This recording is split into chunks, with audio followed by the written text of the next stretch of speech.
Hi friends, welcome to Thilaga's kitchen. நான் இன்றைக்கு ஒரு சிம்பிளான பருப்பு கறி வைக்க போகிறேன். எப்படி செய்கிறேன்னு காட்டுறேன். வாங்க வீடியோக்குள்ளே போவோம். இப்போ ஒரு பாத்திரத்தை அடுப்பில் வச்சு 2 மேசக்கரண்டி அளவு எண்ணெய் விட்டு அதில் அரை தேக்கரண்டி அளவு கடுகு சேர்த்துருக்குறேன். காஞ்ச மிளகாய் 2 கிள்ளி போட்டிருக்கிறேன். கருவேப்பிலை கொஞ்சம் சேர்க்குறேன். சின்ன வெங்காயம் கொஞ்சம் வெட்டி அதையும் சேர்க்குறேன். சேர்த்து நல்லா வதங்க விடுவோம்.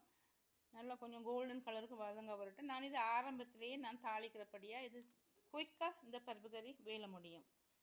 இப்போ இது நல்லா கோல்டன் கலருக்கு வதங்க விடுவோம். வெங்காயம், காஞ்ச மிளகாய் எல்லாம் கொஞ்சம் ஃப்ரை ஆகட்டும்.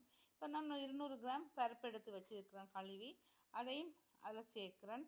இன்னும் கொஞ்சம் தண்ணி சேர்த்து தேவையான அளவு மஞ்சளும் சேர்த்து அரை தேக்கரண்டி அளவு தனி மிளகாத்தூள், அது தேவைன்ற சேர்க்கலாம், இல்லாட்டி அவாய்ட் பண்ணலாம். தனி மிளகாத்தூள் அரை தேக்கரண்டி சேர்த்து இப்போ இதை நல்லா மிக்ஸ் பண்ணுவோம். இப்போ இந்த பருப்புக்கு தேவையான அளவு கொஞ்சம் உப்பும் சேர்ப்போம். இப்போ பருப்பு பாருங்கள் அவிஞ்சு கொண்டு வருது.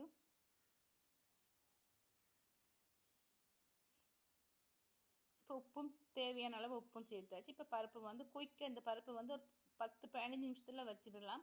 அவ்வளோ ஈஸியானது இது. இதுக்கு கட்டி தேங்காய் பால் நான் எடுத்து வச்சுருக்கிறேன். அந்த பால் சேர்க்க போகிறேன். இன்னும் கொஞ்சம் தண்ணி ஊற்ற போகிறேன். பருப்பு கொஞ்சம் அவியணும். ரொம்பவும் தண்ணி ஊற்றக்கூடாது. பருப்பு ரொம்ப தண்ணி ஆயிரும், சாம்பார் மாதிரி வந்துடும். இது வந்து காலை சாப்பாட்டுக்கு நாங்கள் பரோட்டா கூட, புட்டு கூட, இடியப்பத்து கூட, தோசை கூட எல்லாத்துக்கூட இது சாப்பிடலாம். இது காலை சாப்பாட்டுக்குன்னு சொல்லி வைக்கிற பருப்பு தான் வச்சது நான். சரியான ஈஸியானது. இப்போ இதுக்கு கட்டி தேங்காய் பால் சேர்க்குறேன். இதை நாங்கள் ஆரம்பத்திலே தாளித்தபடியாக இந்த பால் ரொம்ப நேரம் கொதிக்க தேவையில்லை. நல்லா மிக்ஸ் பண்ணி விட்டுட்டு உப்புலாம் சரியாக இருக்கா, அளவாக இருக்கான்னு பார்க்கணும். இது குழந்தைகளுக்கு கொடுக்குறோம். அதனால நெய் போட்டு நாங்கள் மத்தியானம் லஞ்சுக்கு ரைஸோட நெய் போட்டு கொடுக்கலாம்.